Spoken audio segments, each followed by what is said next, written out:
As the world continues to face security challenges and unexpected attacks, this story from the United States clearly shows how even top leaders can suddenly find themselves in dangerous situations.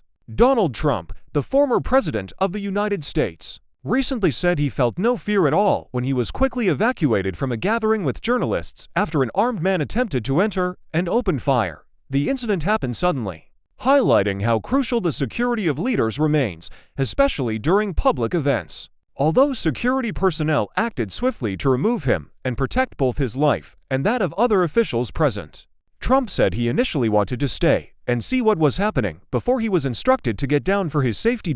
Also present at the event were senior officials such as J.D. Vance and Robert F. Kennedy Jr., making the situation even more significant from a security perspective. This led security agencies to launch a rapid investigation, resulting in the arrest of the suspect, Cole Thomas Allen, in order to determine the motive behind the attack. President Donald Trump said he had no fear when he was quickly evacuated from an event where he had been hosting journalists working with his office. After an armed man attempted to enter while shooting, the incident happened on Sunday during what was meant to be a routine gathering for sharing information, discussion, and interaction between the president and journalists who closely work with his office. Those who attended the event were shocked by what happened, as it occurred suddenly and unexpectedly. In an interview with CBS News, President Trump said he did not feel any fear at all during the moment. He said, "I had no fear. I feel alive. And we live in an incredible world." His words reflected how he sees himself as someone who is not easily shaken by urgent situations and who remains confident and strong even in difficult moments. The suspect in the incident is a 31-year-old teacher named Cole Thomas Allen, who was arrested on suspicion of attempting to carry out the attack. He is expected to appear in court on Monday to face the charges against him. At the time of the incident, President Trump was with several top government officials, including Vice President J.D. Vance, Health Secretary Robert F. Kennedy Jr., Press Secretary Caroline Leavitt, and Senior Advisor Stephen Miller. They were all in the same room, and their lives were in serious danger at that moment. Trump said that when his security team tried to evacuate him, it was not easy because he personally wanted to understand what was happening. He said, "I wanted to see what was going on. At that moment we began to realize it could be a serious situation." This shows his curiosity to know the reality of what was happening, rather than immediately hiding or panicking. Despite this, his security team instructed him to lie down immediately to protect him from possible gunfire or other danger. Trump said they told him, "Please get down," and then quickly began evacuating him from the room in a safe and controlled manner. Footage from the scene shows how security agents swiftly removed him, shielding him and escorting him to safety.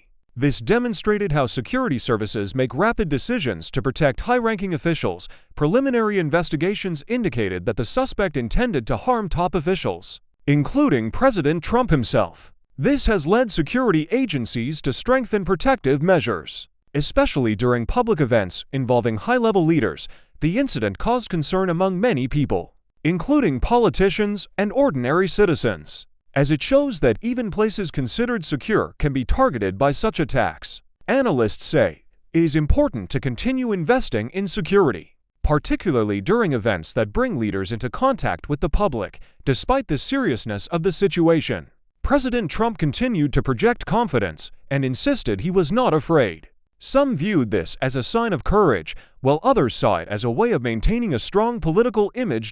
Overall, the incident has become an important lesson regarding the security of national leaders and highlights the need to continuously improve protection measures. It remains a widely discussed topic and is expected to continue being followed in courts and the media in the coming days. From here, we move on to the issues currently unfolding in Israel. At least 14 people have been killed in Israeli attacks in western Lebanon, according to the country's Ministry of Health. Among the victims were women and children, a tragic detail that highlights the severe impact of the violence on civilians. In addition to those who lost their lives, 37 others were injured, some of them seriously. With their conditions still critical, these attacks come at a time when there had been a brief and fragile pause in fighting, raising hopes that stability might return to the region. However, the renewed violence has shattered that hope, increasing fears that the conflict could escalate once again into a wider and more destructive war. the Israeli military stated that it carried out airstrikes and shelling targeting locations linked to Hezbollah. According to Israel, these sites were being used to plan and launch attacks against its soldiers and civilians. The government maintains that its actions are defensive in nature, aimed at protecting its people and preventing further threats along its borders. However, many observers, including international organizations, have expressed deep concern about the impact of these strikes on civilians. The presence of women and children among the victims has intensified criticism, with calls for greater caution and accountability. While military objectives may be cited, there is growing pressure to ensure that civilian lives are protected, as they often bear the heaviest burden in such conflicts. Before the strikes took place, residents in several towns in southern Lebanon had been warned to evacuate immediately. This suggests that there were prior indications of imminent attacks. Many families fled their homes in search of safety, often under difficult conditions with limited access to shelter, food, and medical assistance. On the other side, Israel reported that it was also targeted by a drone attack allegedly carried out by Hezbollah. The incident resulted in the death of a 19-year-old Israeli soldier, while 6 others were wounded.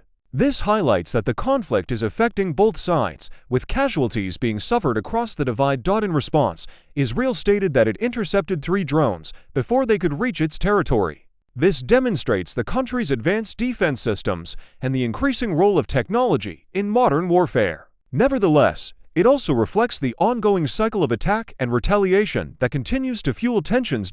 Despite efforts to establish a ceasefire, the current situation shows that such agreements remain fragile and difficult to enforce. Both sides accuse each other of violating the terms, creating an atmosphere of mistrust and instability. Speaking at a government meeting, Israeli Prime Minister Benjamin Netanyahu said that Israel would continue to act with full force to counter any threats. He accused Hezbollah of undermining peace efforts and violating agreements, emphasizing that Israel would not tolerate actions that endanger its citizens. Hezbollah, however, rejects these accusations and instead blames Israel for initiating aggression and targeting civilian areas with excessive force. This exchange of accusations has further deepened the conflict. While ordinary people continue to suffer the consequences, the situation has created widespread fear across the region, with many worried that the violence could intensify further, leading to more deaths and destruction. Analysts of international affairs stress the urgent need for dialogue and diplomatic solutions to prevent a larger escalation. In the absence of a quick resolution, civilians in both Lebanon and border areas of Israel continue to live in uncertainty and fear. Children are unable to attend school regularly, businesses are disrupted, and daily life has become increasingly difficult. Thank you very much. Don't forget to subscribe so you can stay updated with the latest news. We love you so much. This is our channel, The New Africa Report. Bye-bye.